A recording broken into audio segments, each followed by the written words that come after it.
What's the most important factor for your aim?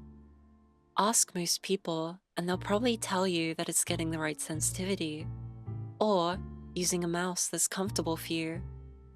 I would have said the same thing until I accidentally proved myself wrong. I'm not a peripheral nerd. I've never been the type to try out different peripherals or change my mouse skates. My approach has always been, if it ain't broke, don't fix it, and to not obsess over my gear and just practice. I use the same mousepad for the last 4 years. I switched mice when they broke, but never thought to change my pad. And I thought that was the best thing to do, to use what I'm comfortable with, as many pro players do. But one day, I changed it for a completely aesthetic decision, with zero thought about performance, and it completely changed the way I thought about my setup forever. To put it simply, your mousepad controls how your mouse moves. It sounds straightforward, but think about what that means. Every single mouse movement you make, the mousepad is shaping how the mouse responds to the force that you're putting on it. It's constantly affecting your aim, and every pad does this differently. There's the physical traits of the mousepad, like the texture, rough or smooth, the firmness, soft or hard, the material, glass or cloth. All of these combine to affect how the mouse feels when you move it across the pad. This mouse feel usually gets categorized by the pad's speed. You've got slow pads, usually called control pads, pads like the Artisan Zero or the QCK+. Then you've got fast pads like the Sky Pad or the Wright, and balance pads that sit somewhere in between like the Hien or Key 83. However, there's actually a lot more traits to a pad than just its speed. You have its static friction, which is how much force it takes to move the mouse from stationary. There's its stopping power, how much the pad's friction helps stop the mouse as you bring it to stationary.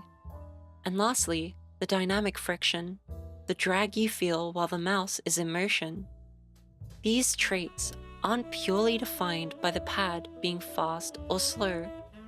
There are some pads which are controlled and have low static friction, or a pad that is balanced with lots of stopping power.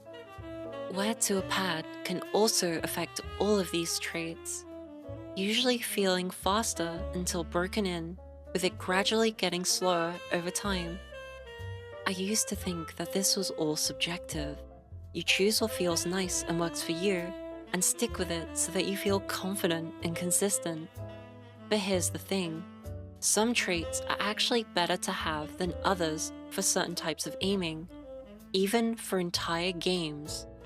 I knew this was the case myself, but I never really knew how big of an impact it made until I experienced it firsthand.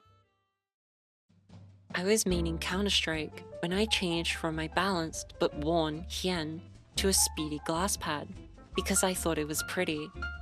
Glass is known for being fast, with zero stopping power and low static friction.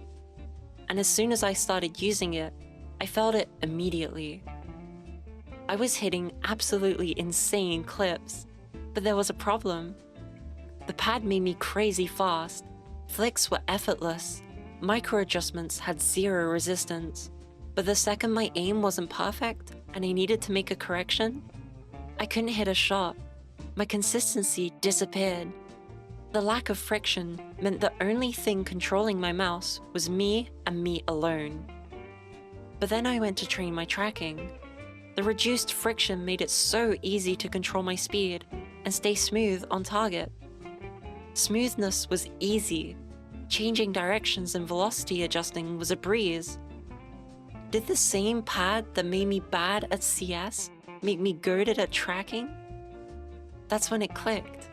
It wasn't that the pad was bad, it was just the wrong surface for that type of aim. It was then when I realized that this wasn't entirely subjective, but that certain pads were really better for certain types of aiming. Speed pads like the Skypad are great for tracking heavy games like Apex, but when it comes to target switching or precise clicking, it becomes much harder to stay stable and in control without tension. This applies to the other side of the spectrum, with slower control pads like the Zero or QCK being great for TAC FPS games, where there's clicking heavy situations, where flick and micro correction consistency is king. When it comes to tracking and smoothness though, you might have issues with the friction being too high, making it hard to maintain a constant speed without tension.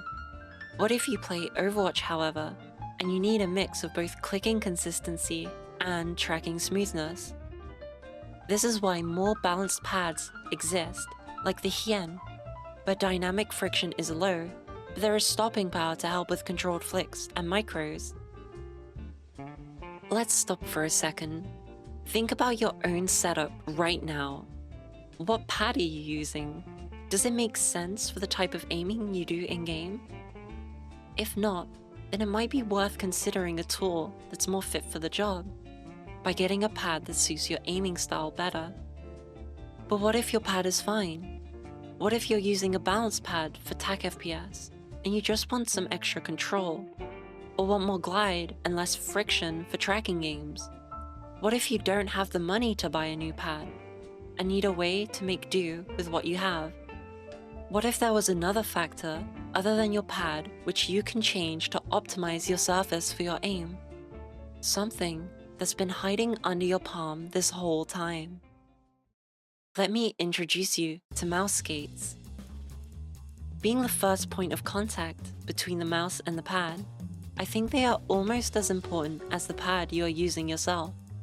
Now, this isn't a skate guide by any means, nor a mousepad guide, but I want to talk about the two important factors to mouse skates. The first factor is the skate type.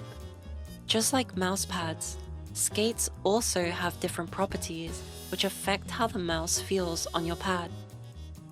Most skates are made out of additives mixed with PTFE, having varying degrees of hardness, purity, thickness, which all change how they feel on your mouse pad. And just like mouse pads, these are categorized by speed.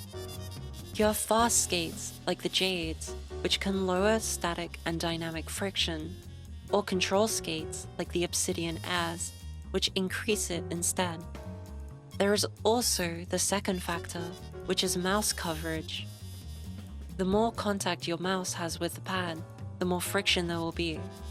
Ideally, you want to only have as much contact with the pad as you need, while avoiding direct contact with the mouse base, only having contact with skate to pad. Most mice come with full skates, which cover up most of the mouse. This means that most stock skates for mice will be slightly more controlled due to the additional friction. There's a reason for this, however. Full skates are useful for soft and extra soft pads, where the mouse can sink into the pad with added pressure, ensuring that any contact with the pad is only via skate. Most custom skates come in dot form, so you can only have as much coverage as you need. People typically use 4 to 6. However, if you do have a squishy pad, you may need to increase the coverage from 8 to 10. Custom skates are usually much better than stock skates, as custom skates are designed with a specific purpose rather than being just an afterthought from the mouse company. They're also very cheap for what they are and can completely change the experience of a pad. This makes custom skates a cheap upgrade for almost any setup, and also a great way to change up your surface to your liking. Let's bring back my experience from earlier as an example. Glass pads need harder skates as the hard surface tends to wear down normal skates a lot faster. So I was convinced to try and buy out custom skates for my glass pad. And this actually ended up changing my opinion about skates forever. I bought 2 pairs of skates for glass, one fast and the other controlled.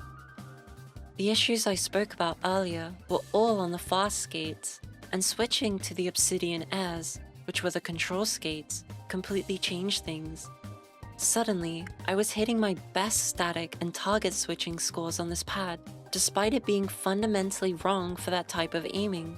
The control skates made the glass pad usable for Counter-Strike. I could actually play the game consistently, but I was still fighting against what the pad was designed for. It was optimized for tracking, and I was forcing it to work for well-rounded aiming. The skates were a band-aid fix, but not the solution. I realized I needed a pad with more stopping power and control than glass, so I switched to a Wright, a speed cloth pad.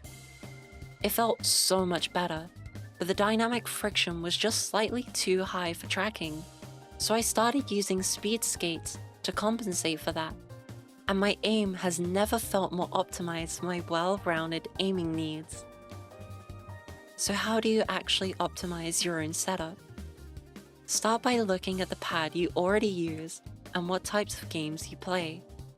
If your pad isn't optimized for your game, like using a speed pad for tac shooters, or a control pad for tracking games, skates can help, but they're a band-aid, and you would benefit a lot by switching the pad. But if you have the right pad already, or just can't change, here's where skates shine. Think about what type of aiming you struggle with in-game, and see if there's a change you can make.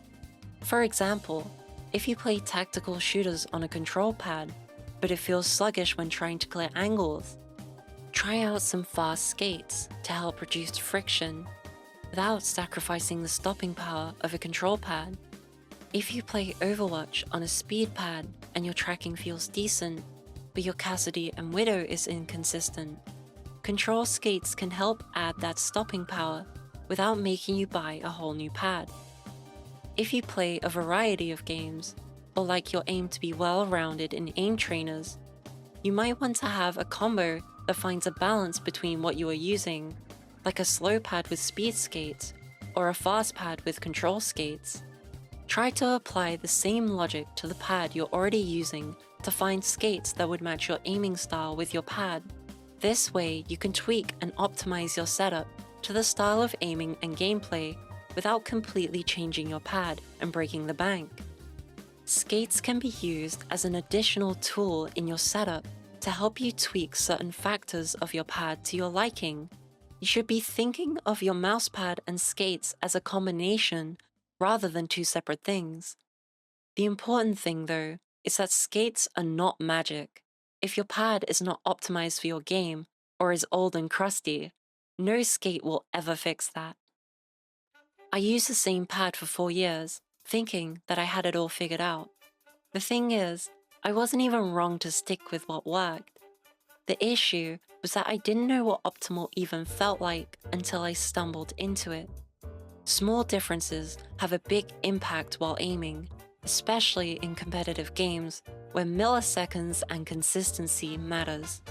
Your mousepad and skates aren't just preference, they can actively improve and enhance your aiming ability when used correctly. The key is knowing when to tweak and when to change. So think about your setup right now. What pad do you have? What skates are you using? Is your setup the right fit? Playing tactical shooters on a glass pad? Or playing tracking games on a crusty old control pad? Maybe consider a change.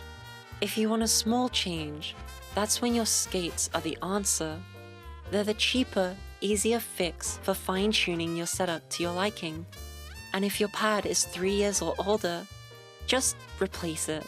You're not even using what you think you're using anymore. Even if you feel like everything is fine, just like I did, let me tell you this. Experimentation is how you find your endgame. You might be comfortable right now, but you won't know if something's better or not until you try out something new. Don't be afraid of change. Your setup isn't meant to be rigid, just like your sensitivity isn't. Aiming isn't muscle memory, it's technique. And the right tools make that technique easier to execute. Change isn't starting over, it's opening the door to new opportunities. Thank you for watching.